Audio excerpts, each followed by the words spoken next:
Você é daquelas pessoas que quando ouve falar em present perfect, freaks out, enlouquece, surta? Então este vídeo é para você. Fique aqui que você vai aprender como formar este tempo verbal. Eu só preciso de 10 minutos do seu tempo. Fica aí! Hello guys and welcome to Go Easy. Eu sou a Andrea e eu estou aqui para contribuir com o teu aprendizado de inglês, para que ele seja de forma leve and easy, como o nome deste canal, Go Easy. Então, se você é novo por aqui, não te esquece de se inscrever, deixar seu like para poder ficar por dentro de todos os conteúdos que eu trago aqui para você e aprender inglês sem sofrimento. Bem, hoje nós vamos então ao Present Perfect. Ele assusta, sempre assusta os alunos quando que é isso? É muito difícil, eu não sei, mas por que ele é tão assustador? Porque em português ele não é, nós não temos exatamente este tempo. Present perfect, presente perfeito, não é bem assim. Em algumas situações eu posso traduzir literalmente quando eu quero dizer assim, eu tenho feito, eu falo isso em português. E em inglês seria com este present perfect. I have done, por exemplo. Só que não é só para isso que ele é usado em inglês. Ele é usado também para falar do passado, por exemplo. Só que não o passado simples, o simple past, ele é diferente. E eu já vou te contar por quê. Então vamos lá. A formação dele é a seguinte, eu falo, uso o sujeito, né? Por exemplo, se for as pessoas I, you, we, they, eu vou usar o auxiliar deste present perfect, have. É o verbo have, que é o ter. Por isso que eu falei, nem sempre ele vai ser o verbo ter. Porque eu posso traduzir de forma diferente esse tempo em inglês. Então, para essas pessoas é o have. Para he, she or it, o auxiliar é has. Eu expliquei algumas coisas do presente simples num vídeo que eu vou deixar aqui para você, que eram formações simples, de frases simples. Agora nós estamos um pouquinho mais complexo, né? Porque esse present perfect é um pouco mais complexo. Vamos lá então. Eu posso usar também, por exemplo, I have, então o auxiliar é have, mas eu posso usar a contração, a contraction, com apóstrofo VE, quando for have.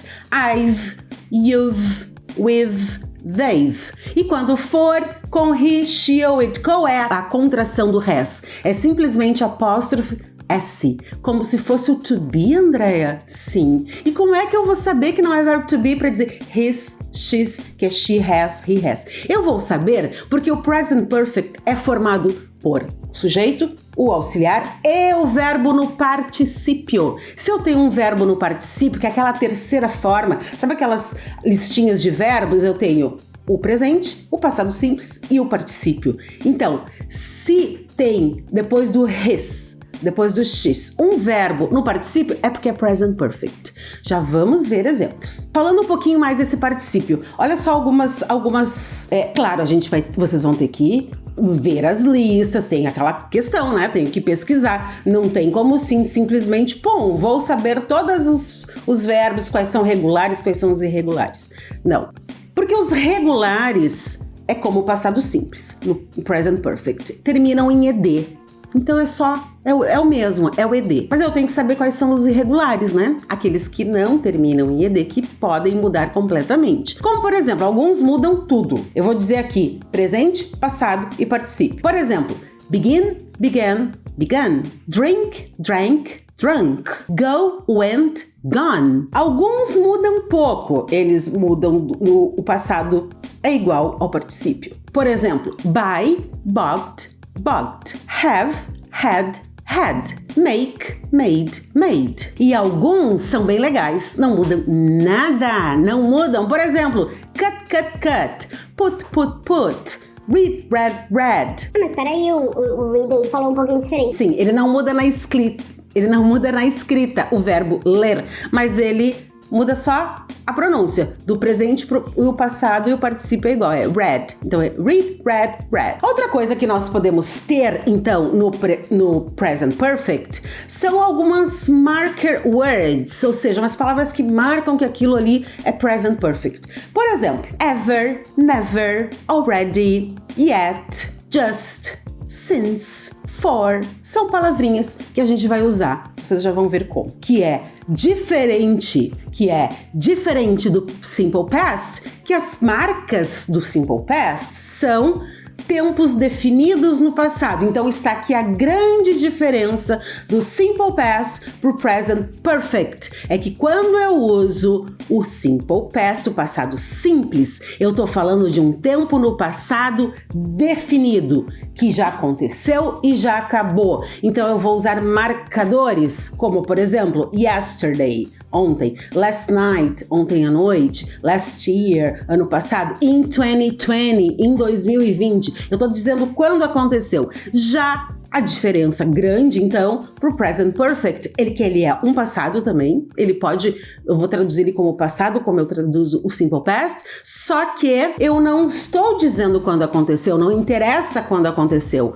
O que importa é o resultado disso. Então, vamos lá a alguns exemplos. Eu digo assim, I've lost my keys. Estou usando o Present Perfect. I have lost my keys. Isso significa eu perdi as minhas chaves. Mas eu não estou dizendo quando. Eu só quero dizer que eu perdi as minhas chaves e, por exemplo, eu não encontrei ainda. Então, o resultado desse passado ainda está vivo no presente. Por isso que eu vou usar o Present Perfect. Se eu tivesse perdido as minhas chaves ontem, e eu sabia que eu perdi ontem, eu quero dizer que foi ontem e já achei, eu vou usar I lost my keys. Simples. Por exemplo, eu digo assim, she has lived in LA for a long time. Ela morou em Los Angeles por muito tempo. Eu não estou dizendo quando foi isso. Eu não sei se ela ainda mora. Eu não sei de quando e até quando ela morou. Então eu uso o Present Perfect para um passado indefinido, para algo que está em aberto. E também eu uso o Present Perfect, então, para ações que começaram no passado e continuam no presente. A gente ouve muito isso, né? It started in the past and continued to the present. É uma ótima explicação para o Present Perfect, que é assim mesmo. Por exemplo, eu quero dizer assim, eu nunca comi lagosta. Como assim começou no passado? Sim, eu nunca comi e continuo não tendo comido, entenderam? Então eu vou usar o Present Perfect. I've never eaten lobster. Ou, por exemplo, he's never seen her before. Ele nunca a viu antes. Eu não sei quando que isso foi. Foi no passado, mas ele não a viu e continua não tendo visto. I've already eaten lunch. Eu já comi o meu almoço. Então, qual é o resultado disso? Eu não estou mais com fome. Então tem um resultado no presente, certo? E eu não tô dizendo quando que isso aconteceu. Que nem a música do Guns N' Roses começa assim: She's got a smile that it seems to me reminds.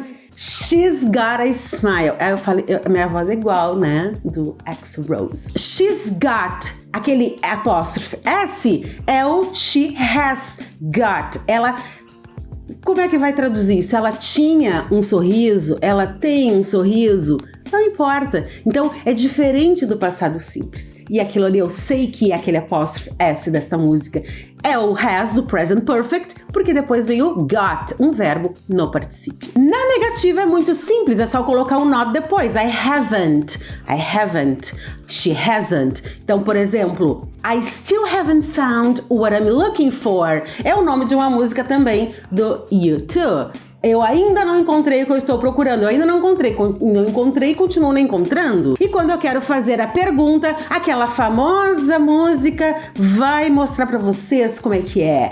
É do Creedence. Have you ever seen the rain? Ah, eu ponho o have na frente do sujeito. Have you ever seen? Você já viu a chuva? Então, assim, você já viu a chuva? Não é algo passado definido. É algo que continua aí.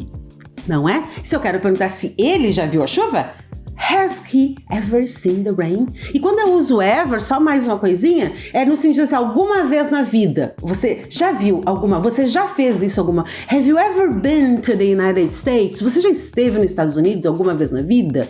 Você já comeu lagosta? Have you ever eaten lobster?